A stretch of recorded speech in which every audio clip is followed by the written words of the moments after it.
गौतम बुद्ध हमेशा अपने शिष्यों से कहा करते थे कि हमारी जीभ दुनिया की सबसे तेज चाकू है और दुनिया में सबसे खतरनाक हथियार हमारे शब्द है, जो बिना किसी खून खराबे के लोगों को अंदर ही अंदर मार सकते हैं। हमारे शब्द हमारी ताकत है, लेकिन यह कमजोरी भी हो सकती है।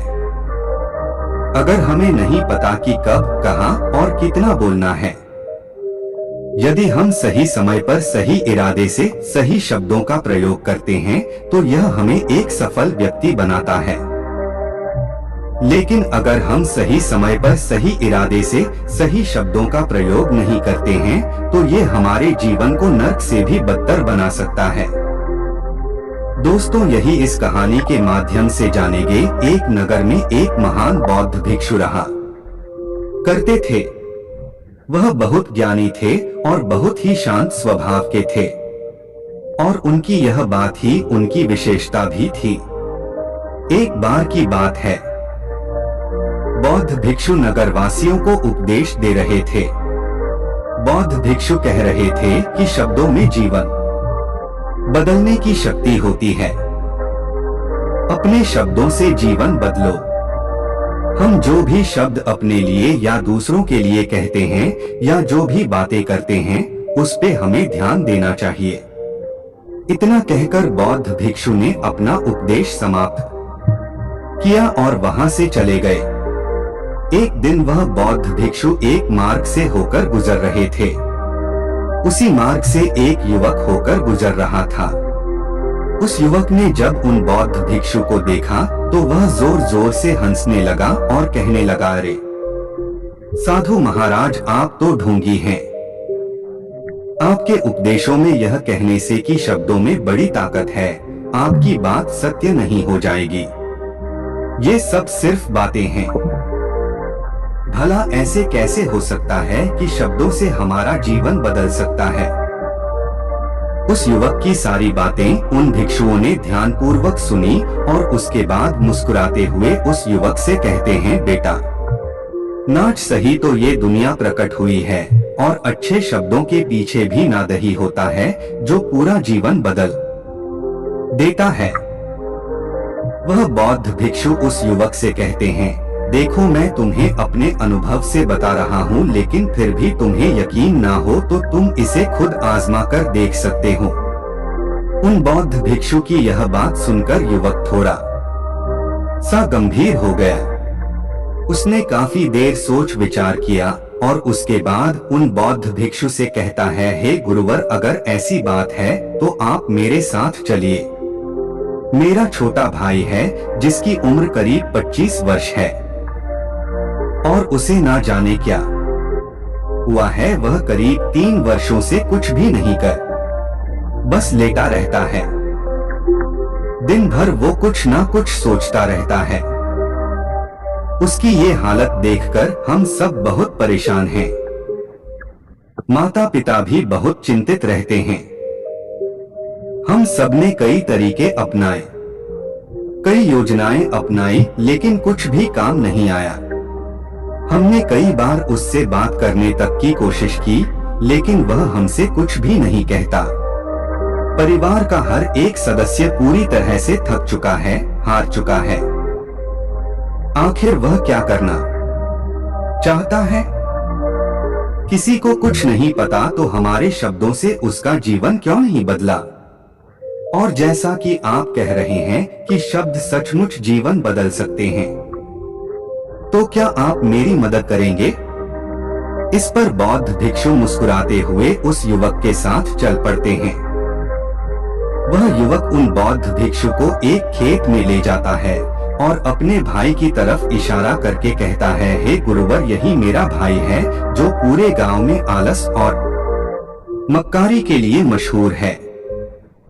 आप कहते हैं कि शब्दों में वह शक्ति है जो हमारा जीवन बदल सकती है, तो क्या आपके शब्द इसका जीवन बदल सकते हैं? अगर यह सत्य है तो आप इसका जीवन बदल कर दिखाएं। उन बौद्ध भिक्षुओं ने उस युवक के भाई को ध्यानपूर्वक देख, वह एक पेड़ की छाव में आराम से सो रहा था। जब बौद्ध भिक्षु उस युवक के भाई के पास पहुँचे और आराम से उसके सर पर हाथ फिराते हुए कहते हैं, उठो बेटा, बहुत देर हो चुकी है। ये सोने का समय नहीं, ये तो जागने का समय। उन बौद्ध भिक्षुओं की आवाज सुनकर वह लड़का थोड़ा सा अचरज में पड़ गया। आखिर कौन है जो मुझे इतने प्यार से जगा रहा है? वरना सभी गांव वाले तो मुझे आलसी और मक्कार ही कहते। आखिर कौन है जो मुझे इतना अपनापन दिखा रहा है? उसने आंखें खोली और आंखें मलते हुए उसने पूछा, हे गुरुवर, आप कौन हैं और यहाँ क्यों आए हैं? इस पर बौद्ध भिक्षु उस युवक से कहते हैं, बेटा, यह प्रश्न तो मैं तुमसे करना चाहता हूँ, तुम कौन? यही तो तुम्हें जानने की आवश्यकता है।